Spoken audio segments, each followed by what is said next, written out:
Hola, ¿qué tal? Una vez más estamos con esta serie acerca de la Navidad y en esta ocasión vamos a hablar de un nacimiento profetizado. La Navidad, el nacimiento de nuestro Señor Jesucristo, fue milagroso porque fue profetizado en muchas ocasiones en el Antiguo Testamento. Y de esto vamos a ahondar un poco. ¿Cómo es que el nacimiento de nuestro Señor Jesucristo, que es precisamente el corazón de esta festividad que llamamos Navidad, fue profetizado? Una de las profecías muy conocidas la encontramos en el libro del profeta Isaías, en el capítulo 9 y versículo 6. La escritura dice: porque un niño nos es nacido, hijo nos es dado, y el principado sobre su hombro, y se llamará su nombre admirable, consejero, Dios fuerte, Padre eterno, príncipe de paz. Esa profecía nos habla del oficio o de los múltiples oficios que tenía nuestro Señor Jesucristo. Y los está diciendo en el sentido profético. ¿Por qué? Porque Isaías profetizó aproximadamente unos 800 años antes de que naciera nuestro Señor Jesucristo. Pero no se quedó ahí. También en el mismo libro de Isaías, en el capítulo 7 y verso 14, vuelve a hablar de este nacimiento y dice: por tanto, el Señor mismo os dará señal. He aquí que la Virgen concebirá y dará a luz un hijo y llamará su nombre Emmanuel. Y Emmanuel quiere decir Dios con nosotros. Una vez más, el profeta ahora hablando de ese detalle tan importante que ya comentamos la vez anterior, cómo es que María, siendo virgen, quedó embarazada, y lo poderoso es que aún después de su nacimiento, del nacimiento de nuestro Señor Jesucristo, ella seguía siendo virgen. Esto es poderoso. El nombre que le fue dado, que también fue profetizado, el hecho de que él, todo ese evento glorioso del nacimiento, son múltiples profecías cumplidas ahí. También comentamos ya un poco acerca de Génesis capítulo 3, verso 15, cuando es profetizada cómo es que Jesús, siendo de la simiente de la mujer, descendiente directo de la mujer, donde no intervino varón, porque José no intervino, nació nuestro Señor Jesucristo, quien le pisoteó la cabeza al diablo, lo derrotó totalmente.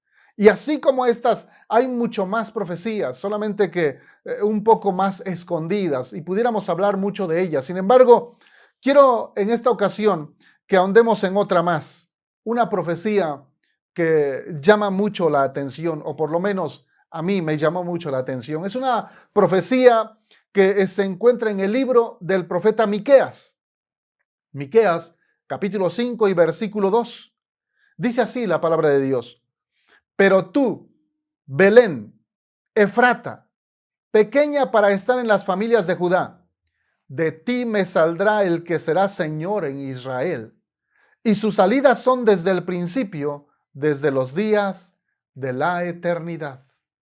Oiga bien, aquí en esta profecía se nos dice el lugar exacto donde Jesús habría de nacer. Incluso esta profecía era tan conocida por los rabinos, los estudiosos del tiempo de nuestro Señor Jesucristo, que cuando los magos llegaron a buscar precisamente al niño que había nacido, dice la escritura que llegaron con el rey Herodes, que era el gobernador de esa región, y le preguntaron al rey que dónde habría de nacer el Salvador, el rey de los judíos. Y el rey, ofendido, molesto, dice la escritura que mandó llamar a los eruditos judíos, a los sacerdotes, a aquellos hombres que estaban muy estudiados en cuanto a las sagradas escrituras y conocían esta profecía. Y ellos le dijeron claramente que la profecía decía que el Mesías, el Salvador, el rey de los judíos, habría de nacer en Belén. Así que esta profecía es muy clara, es muy directa, es muy especial. Sin embargo, déjeme decirle algo. Había un pequeño problema. ¿Cuál era el problema? El problema es que José y María no vivían en Belén. José y María vivían en Nazaret. Y Nazaret era una ciudad que estaba a unos 120 kilómetros de Belén. Una larga distancia. Dicen algunos que probablemente se llevarían unos 3 días en el recorrido normal, una persona normal, tal vez una persona que tuviera un paso pausado tal vez, pero continuo. Hablemos de personas maduras, adultas o jóvenes. 3 días de caminata. Sin embargo, en el caso de María, había un pequeño problema también. María estaba embarazada.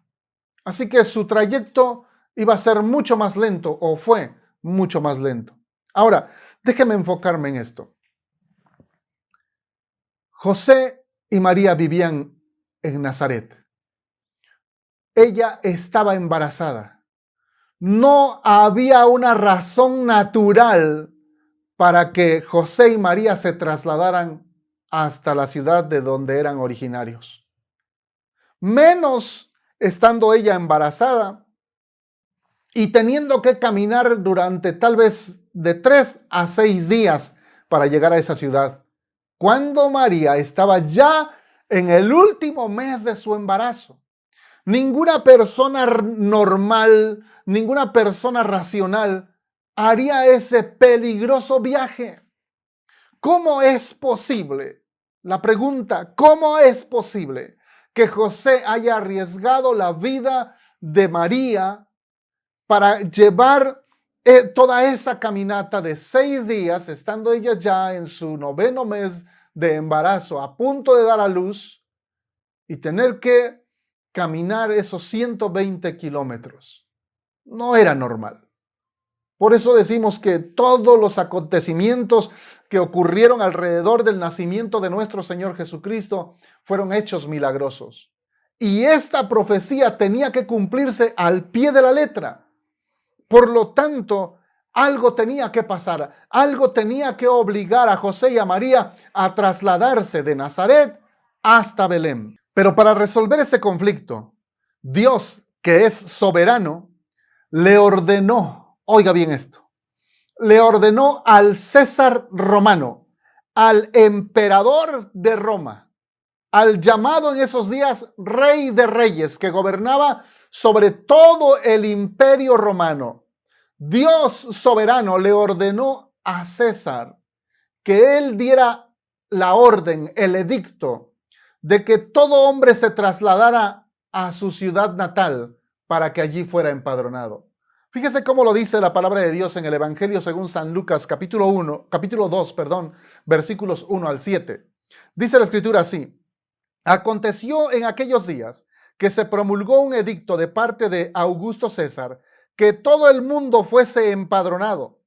Este primer censo se hizo siendo Cireneo gobernador de Siria, e iban todos para ser empadronados, cada uno a su ciudad. Y José subió de Galilea, de la ciudad de Nazaret, a Judea, a la ciudad de David, que se llama Belén, por cuanto era de la casa y familia de David, para ser empadronado con María su mujer, desposada con él, la cual estaba encinta, y aconteció que estando ellos allí, se cumplieron los días de su alumbramiento, y dio a luz a su hijo primogénito, y lo envolvió en pañales, y lo acostó en un pesebre, porque no había lugar para ellos en el mesón. Este hecho debiera llamarnos la atención. Dios es soberano. Dice la Escritura que Él pone reyes y Él quita reyes.